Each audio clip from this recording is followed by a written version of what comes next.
إلا قول لي صحيح، هو حقيقي البلوفر ده بتاع عمرو دياب في تملي معاك؟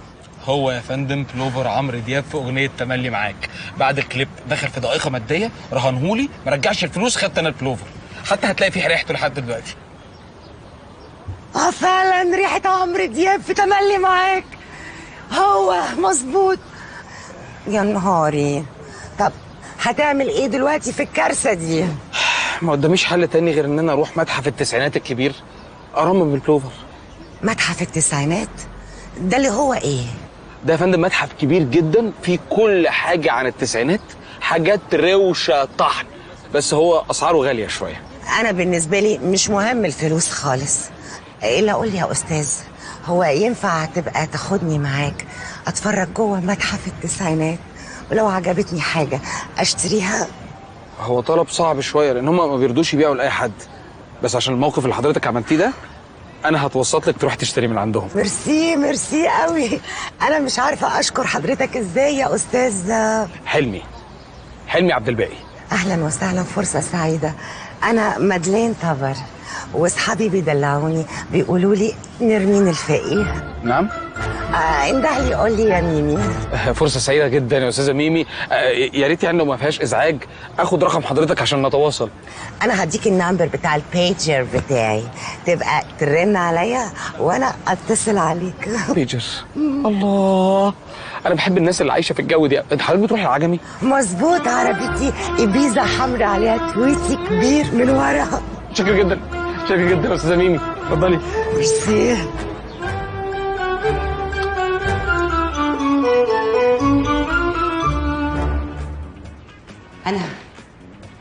أنا بجد مش قادرة أصدق إيه اللي أنا شايفاه ده يا حلمي.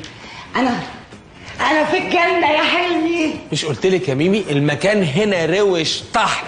روعة طحن يا حلمي. انت لسه شفتي حاجه؟ ده انا هكحرتك يا ميمي. يعني عندك البدله اللي هناك دي مثلا، دي بدله محمد هنيدي، بس مش هقولك في فيلم ايه. صعيدي في الجامعة الأمريكية طبعا.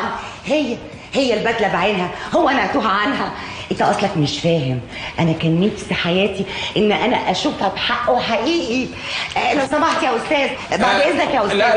لا عاوزة أشتريها منه. لا ده ما بيبيعش، ده واقف يتباع زيه زي البدله بالظبط. إيه ده؟ هما بيبيعوا بني آدمين في المتحف هنا؟ طبعا. مين ده؟ ده اشياء كواد في روكسي. بجد؟ ايوه، عندك ده مثلا.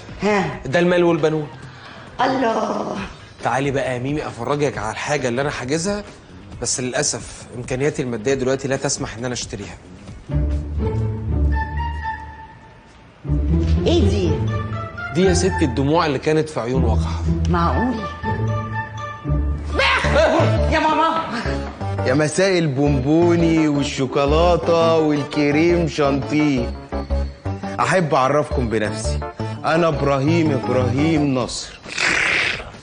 نفس ستايل باباك. ابراهيم، ميمي عاجبها جدا المتحف بتاعك ونفسها تشوف الحاجات الجديده اللي انت جبتها. تمام، أنا في المتحف ده على طول بجيب حاجات جديدة.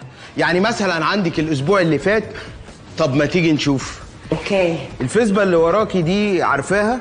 فسبة فيلم الكيت كات. صح، الفسبة دي اللي الشيخ حسني دخل بيها في محل الفراخ. جبناها احنا بعد الحادثة ووديناها الحرفيين، استعدلناها وعرضناها هنا عندنا في المتحف. برافو.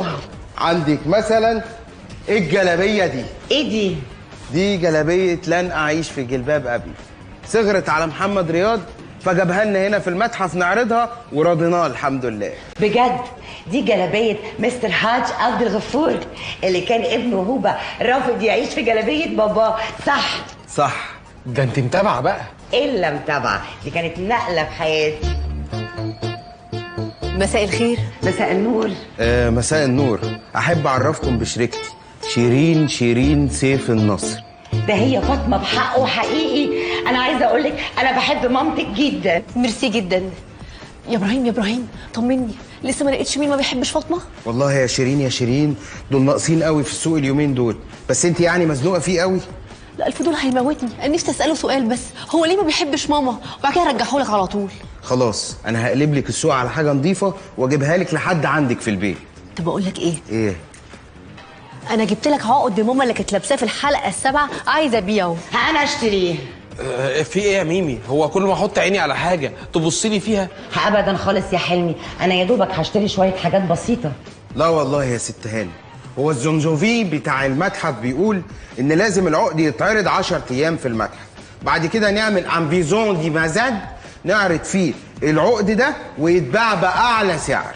طب يا ابراهيم انا ممكن اشتريه لاعلى سعر من غير ما نعمل مزاد. انا ممكن ادفع فيه 50,000 جنيه. لا والله يا حلمي، ده السعر المتوقع ليه مش اقل من 80,000 جنيه. انا هدفع فيه 200,000 جنيه. خلاص يبقى اتفقنا. وبما انك بقيتي زبونة المتحف، انا هوريكي حاجة ما بوريهاش لأي حد.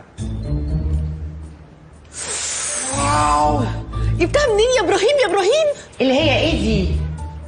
نفسك في ايه؟ كمان نانا. تحلم بايه؟ كمان نانا. تسمعني ايه؟ كمان نانا. اهي هي دي بقى الكمنانة. انا هشتري الكمنانة. انا طول عمري نفسي امسك الكمنانة بايديا. انا اسف والله يا هانم، الكمنانة دي لا تقدر بثمن، مش هقدر ابيعها. انا ما يهمنيش الفلوس، ويكون في علمك انا لو ما اشتريتش الكمنانة دي انا هعمل لك مصيبة هنا في المتحف. انا هيغمى عليا واعمل لك كارثة فظيعة. خلاص يبقى مبروك عليكي. بجد؟ بس يا خسارة، أنا ما جبتش معايا دفتر الشيكات النهاردة. أقول لك ممكن تشرفني بكرة في الفيلا؟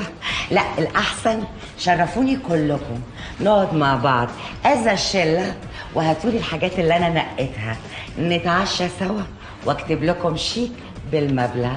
اوكي اتفقنا. يا نجاتي انفخ البلالين عشان عيد الميلاد.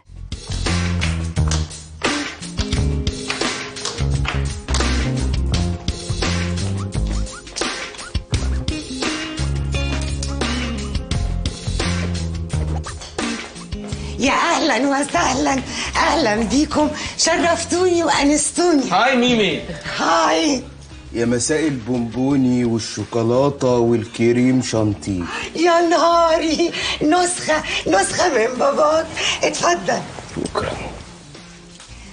ها يا جماعة، ما قلتوليش بقى الحاجات اللي انا هشتريها منكم تمنها كام؟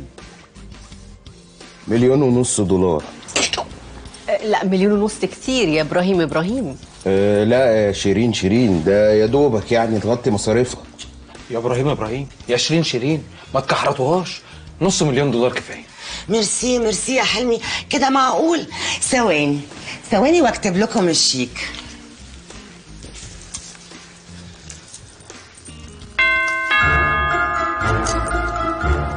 يا جماعة عملكم فيه ايه؟ ده مجرد جرس الفيلا. يا ترى مين؟ طب ما تيجوا نشوف. حلمي ممكن تفتح الباب؟ عينيا يا ميمي.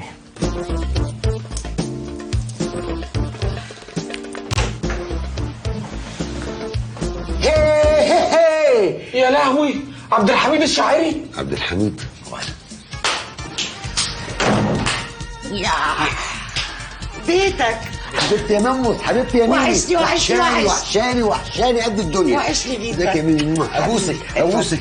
اتفضل. ايه ده؟ مين دول؟ هاي كواليتي دول؟ لا دول الشلة. يا الشله. هاي. خير طمني، في ايه يا حميد؟ مش عوايدك يعني تيجي من غير ميعاد؟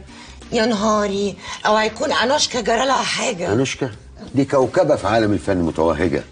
يبقى سيمون، انا كلمتها امبارح ما ردتش عليا. بتكلم جد؟ ما تقولش لحد. ابدا، سيمون بتنحت زي الفل يعني. طب الحمد لله. الحمد لله. خير، امال في ايه؟ ابدا، جايلك في مفاجاه. قنبله. قول القنبله قبل ما تنفجر في وشنا. قولها. مفاجاه. طب قول، انا بموت في المفاجآت الروشه الطحن. بس ثواني اكتب لهم الشيك بتاعهم واديه لهم، هم يمشوا وانا وانت نقعد نحكي مع بعض للصبح. شيك ايه ده؟ ايه ده كنا شارين لها شويه حاجات وبتحاسبنا عليها، ما تاخدش في بالك. لا طبعا حميد لازم يتفرج على الحاجات طبعا. بس يا خساره مش هينفع نفتحها دلوقتي غير واحنا في طريق الاسماعيليه. اسماعيليه؟ يبقى مانجا. لا المانجا. لا يا ميدو، مش مانجا دي الكمنانة. نوع جديد من المانجا. لا الكماننة بتاعت هنيدي، فيلم اسماعيلية رايح جاي. هنيدي اسماعيلية رايح جاي. وبكام الكماننة دي؟ ب500 مليون دولار بس. دي لقطة. امال ايه؟ دي ما تتسابش. دي تقعد متبتة فيها دي. ممكن تعملي لي فنجان قهوة من ايدك العسل ديت؟ من عيوني. ايش الا موضوع كماننة ده هنيدي اصلا ما يعرفهاش. استر علينا يا كبو، ربنا يسترها عليك. استر عليكم. من الاخر كده يا كبو، لقمه لقمه وبناكلها احنا التلاته. طب خدوني معاكم، اغمس معاكم. لا مؤاخذة بقى يا كبو، ما دام انت طلعت كده يبقى المصلحة دي بتاعتنا احنا بس، واخرك هاته. على العموم انا لعيب وبحب اللعبة الحلوة، ومبروك عليكم كماننة. تعالي يا ميمي، ده انا عامل لك مفاجأة جميلة روعة مبهجة. بموت في المفاجآت الروشة. تعالي اقعدي يا ميمي، تعالي. قول يا ميدو. انا اشتريت لك الكماننة وهدية مني ليكي. ميرسي يا ميدو، بس بمناسبة ايه؟ بمناسبة ان انا كلمت لك هشام عباس ومصطفى قمر وحكيم وسيمون وانوشكا وحسام حسني بتاع كل البنات بتحبك، كل البنات حلوين. وان شاء الله هنعمل ألبوم ميمي التسعينات في الاسواق بقى، قريبا بالاسواق. ميمي التسعينات ينزل يعمل دروب في السوق. قصدك يعمل بوم في السوق؟ لا هو عندنا كان ايامها دروب يعني. يا ميدو انت مش متخيل كلامك ده عمل فيها ايه. انا حاسه انا هيغمى عليا. اللي انت بتقوله ده حلم عمري اللي بحلم بيه طول العمر. حاليا في الاسواق ميمي 90. وكل ده بكام يا ميمي؟ بكام؟ ب2 اخضر بس. هو مش لا مؤاخذة يعني 2 اخضر دول كتير على شريط. تفهم في الكاسيت؟ لا حلو، بفهم في البيجو. طب اركن على جنب شويه. بس يا خساره يا ميدو، مش معايا غير $1 مليون واحد بس. حبيبتي ولا يهمك، شيك ب1 مليون والباقي على اقل من مهله. ميرسي حبيبتي يا ميمي، على حبيبتي يا ميمي. بكره في الديسكو نومة العقد ونكتب الشيك. اوكي. معلش يا شله، انا اسفه قوي، انا مش هقدر اشتري الحاجات بتاعتكم دي خالص. بمنتهى الذوق والشياكه بره. الشياكة. اتفضل. هتوحشوني. شكرا لك ابو. يلا حلو. حلال عليك. حلال عليك يا ميمي. سلام. حلال عليك. حلال عليك.